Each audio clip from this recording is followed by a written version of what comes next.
Welcome to Courageous Doctors, the news broadcast for you and your doctor.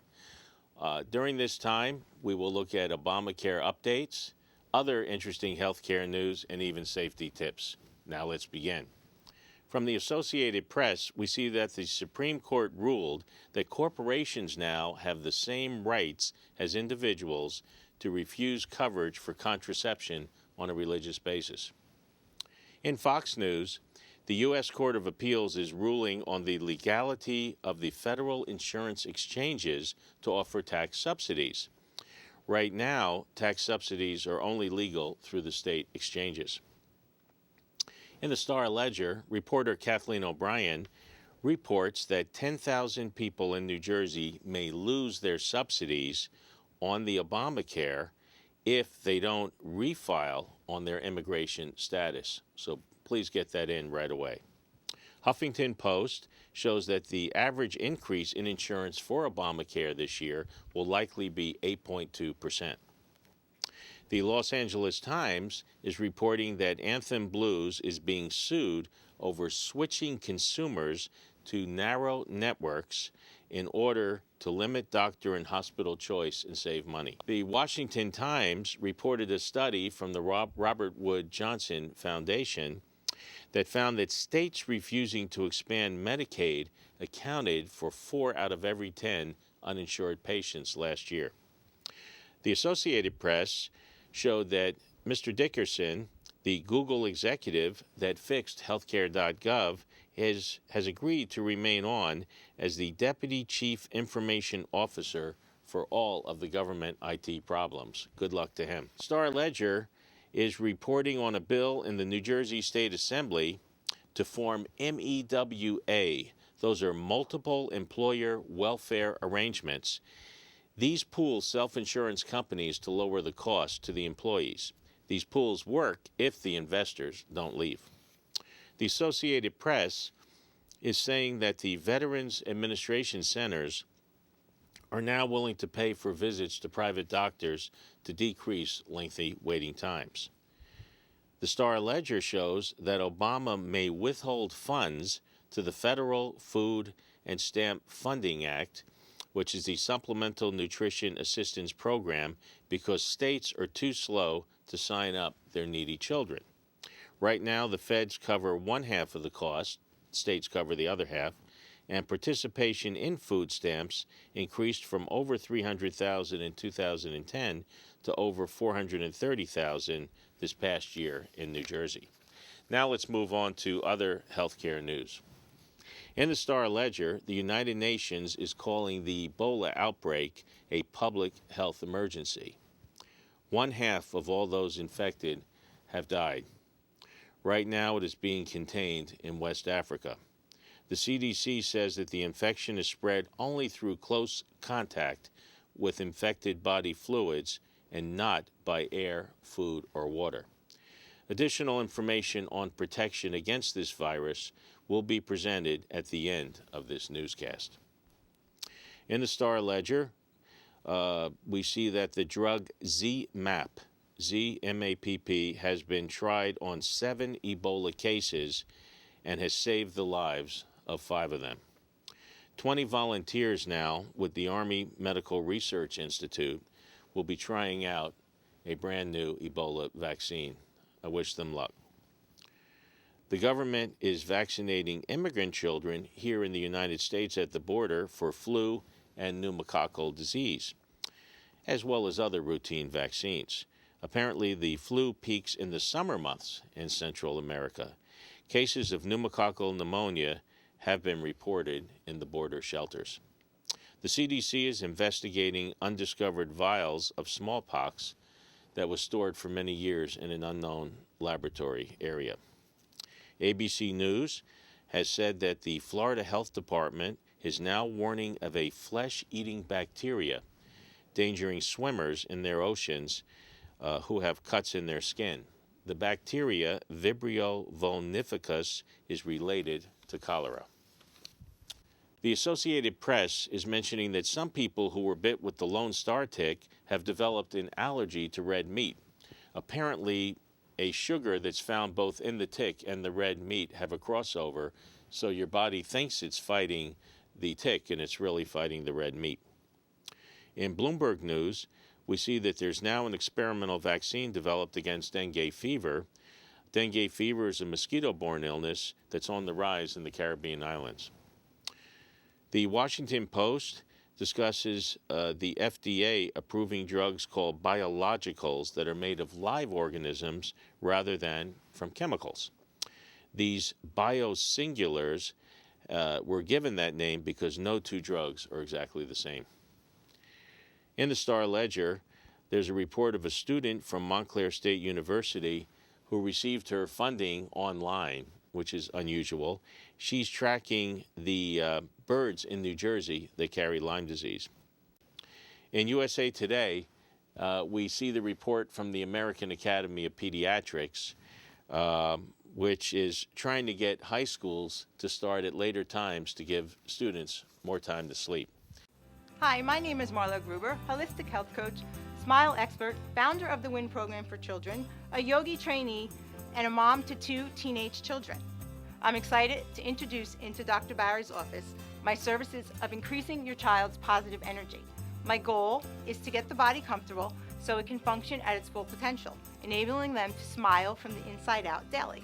I will help both you and your child understand that being healthy is not just an absence of disease, it's having vitality. I believe that life is a journey, not a destination. I will help you enjoy the process of guiding your child to living a better quality of life and being the best that they can be. I look forward to helping you. Thank you for listening and keep smiling. Hi, I'm Ingrid Burke. And I'm Gina Unger.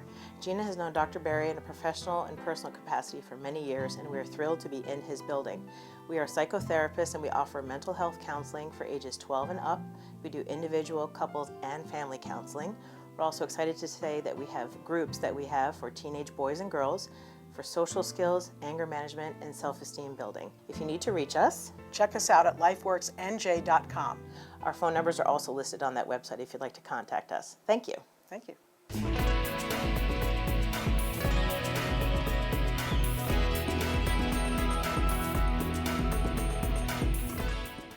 Now let's move on to safety tips. The World Health Organization is calling for the banning of indoor e-cigarettes, as well as for regulations to stop ads going to minors.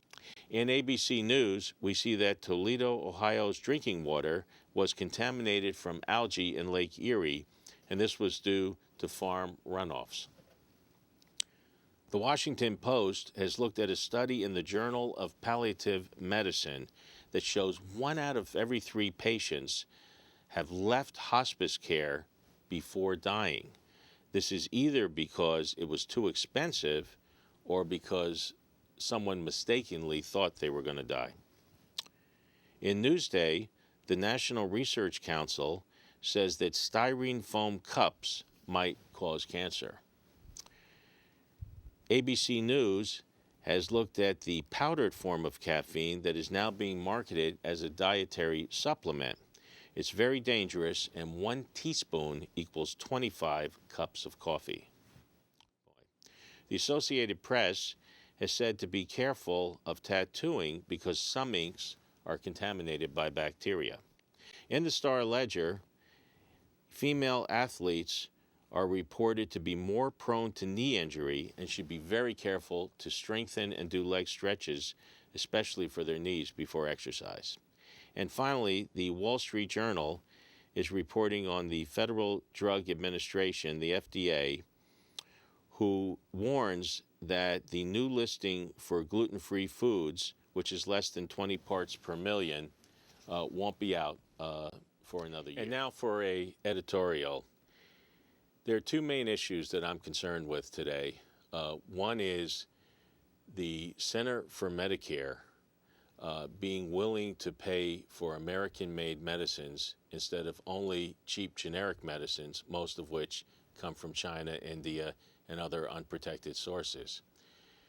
The other editorial I'm going to discuss is the emphasis that we as physicians use our electronic medical records to somehow go on the cloud and communicate with any source that a patient needs to have their records transferred to. I'm very concerned about both these issues. Let me speak first to the issue about medicine. It's very difficult to be able to treat all our patients with cheap medicine that comes in from overseas, and often it's not regulated by the FDA and we have no idea what's really in it, and we just hope that it's safe. This is what we're being asked to do more and more by American insurance companies to save money. Now, fortunately, most of these cheap medicines generally work just as well as the other medicines. And so we probably get away with it. But I caution you that American companies are sending their medicines overseas, medicines that are very expensive to make, are very carefully made, and you can really trust them because they need to get back their investment on their research and development, which they're not going to get if the Center for Medicare is unwilling to use the American-made drugs in this country. So this is a debate worth having. It's been ongoing for this past year, and I would encourage anybody that feels strongly about the medicines they're taking to talk to their senators and let them know how you feel. Now on to the second part of the editorial. Yes, it's true, electronic medical records does serve a purpose in more efficiently organizing doctors' notes in the offices. But the original intention of these was to better communicate information on a patient's chart so that unnecessary tests were not reduplicated and so that doctors could talk to each other better. The problem is, if this is going to be done in the cloud, and we all know about the hacking from Russia and China and other countries, and who knows who else is hacking us, I really wonder if this is a safe way to do it. I would hope, if you feel as strongly about this as I do, that you talk to your doctor about it and possibly talk to your politicians about it and ask if it would be okay if doctors simply printed out a CD on the patient's record and handed it to the patient and allowed you as the patients to bring it to wherever you want to, rather than making us put your information on the cloud. As always, let us know how you feel about these issues. We welcome your comments. We look forward to seeing you next month, and we will try to put your comments on the air.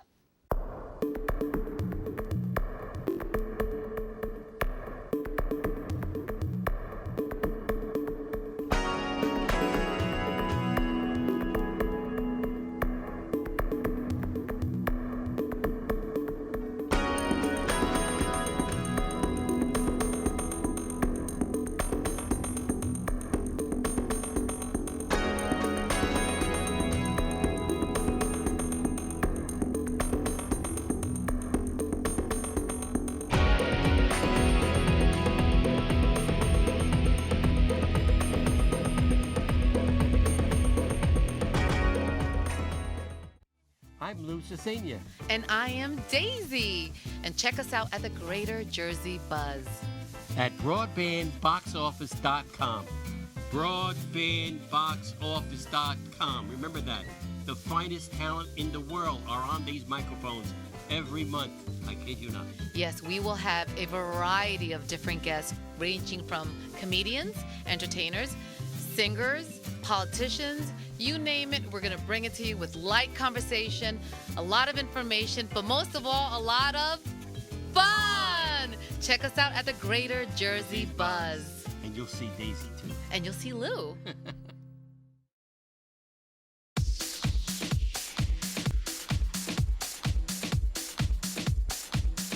Hi, my name is Tom Ragu of the Tom Ragu Sit Down Comedy Show. You can listen to us at the Broadband Box Office, and for more information, please visit www.tomragu.com/podcast.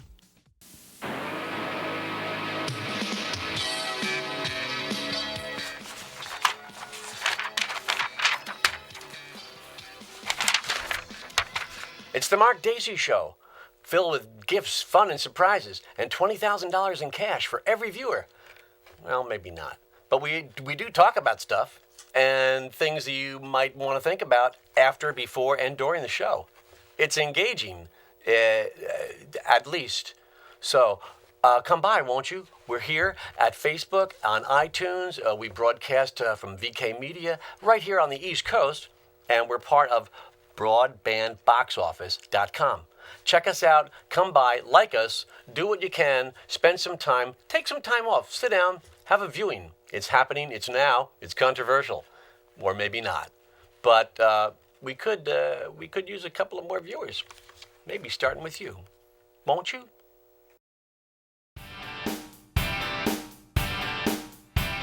Hi, I'm Randy Lupo, host of The Randy Lupo Show on Broadband Box Office. Wait, is that a tongue twister or an alliteration? Come meet my favorite people, comedians, actors, writers, spiritual people, and everyone in between. I'm looking forward to seeing you. Hi everybody, how are you? I'm Bob Gonzo of The Bob Gonzo Show. And I'm here to introduce The Bob Gonzo Show to you. Watch The Bob Gonzo Show on ComedyMondays.com and iTunes. Once again, ComedyMondays.com and iTunes. Watch it live or you can watch it on the archives, which means you can watch it forever. Bob Gonzo is the greatest show on the internet right now. It's the funniest, it's the sweetest, it's endearing. We have stand-up comics, we have bands, we have actors, we have people in the fashion industry. We have everything you need. So once again, The Bob Gonzo Show, the greatest show in the world. And if you watch it, you will become a better and happier and sweeter person. You. Watch The Bob Gonzo Show, everybody. Thank you very much. Thank you.